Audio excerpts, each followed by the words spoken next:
اللہ کے رسول صلی اللہ علیہ وسلم اس دنیا میں پیر کے دن صبح صادق کے وقت تشریف لائے اور کتابوں میں لکھا ہے کہ عام بچوں کی طرح پیدا نہیں ہوئے. آپ اپنی ماں کے پیٹ سے جب باہر آئے تو آپ کے بدن مبارک پر ذرہ برابر بھی ناپاکی کا اثر نہیں تھا. فوراً سر مبارک سرنے کے ڈال دیا, اللہ کی طرف نگاہیں اٹھائی اور کچھ کہا, پھر اس کے بعد روزمرہ کے معمول ہوئے. حضرت حلیمہ سعدیہ رضی اللہ تعالی عنہا جو قبیلہ بنو سعد سے تھی, اور قبیلہ بنو سعد کا کام بچوں کو دودھ پلانا, یہی ان کا کام تھا. مکہ مکرمہ سے تقریباً اچھی خاصی دوری ہے, طائف کی دوری اچھی خاصی ہے. اس طائف سے بھی ذرا فاصلے پر یہ قبیلہ آباد تھا. ان کی زبان سب سے زیادہ افصح اور ابلغ سمجھی جاتی تھی پورے عرب میں. اللہ نے اپنے محبوب کی نصرت کے لیے اس قبیلے کا انتخاب فرمایا. حضرت حلیمہ سعدیہ کہتی ہے کہ حضور پاک صلی اللہ علیہ وآلہ وسلم کو میں دودھ پلاتی تھی, جھولے میں رکھتی تھی, کوئی آ کر ان کو جھولے میں جھلاتا تھا.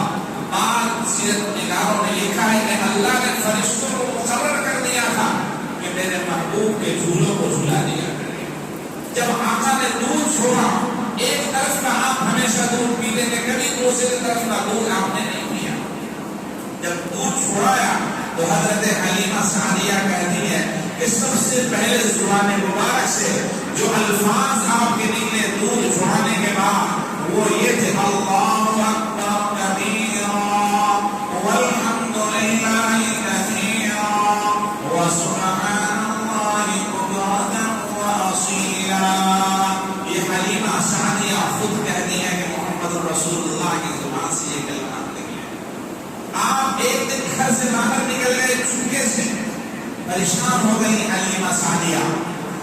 دھوپ عین دھوپ میں دوپہر کے وقت آپ اندازہ لگائیے کتنی دھوپ ہوتی ہے. طائف میں بھی گرمی کے زمانے میں دھوپ رہتی ہے, آپ جا کر کے وہاں دیکھیں, اللہ مبارک کرے سب کو.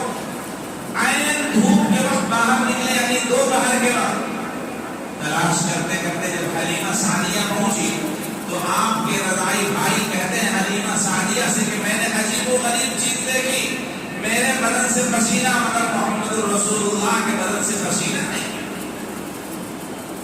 وجہ پوچھی گئی تو کہا یہ جہاں جہاں چلتے تھے آسمان سے ابر کے اوپر سایہ پڑت تھا, اس سے ان کو گرمی نہیں لگی.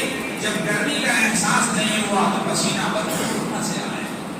یا رب صلی وسلم دائما ابدا علی حبیبک خیر الخلق کلہم. اور کسی نے بہت اچھا شعر کہا ہے, عربی اور اردو دونوں کو ملا کر, کسی ایک ادا کی تو بات کیا حسنت جمیع خصالی, وہ خدا کا جس نے بتا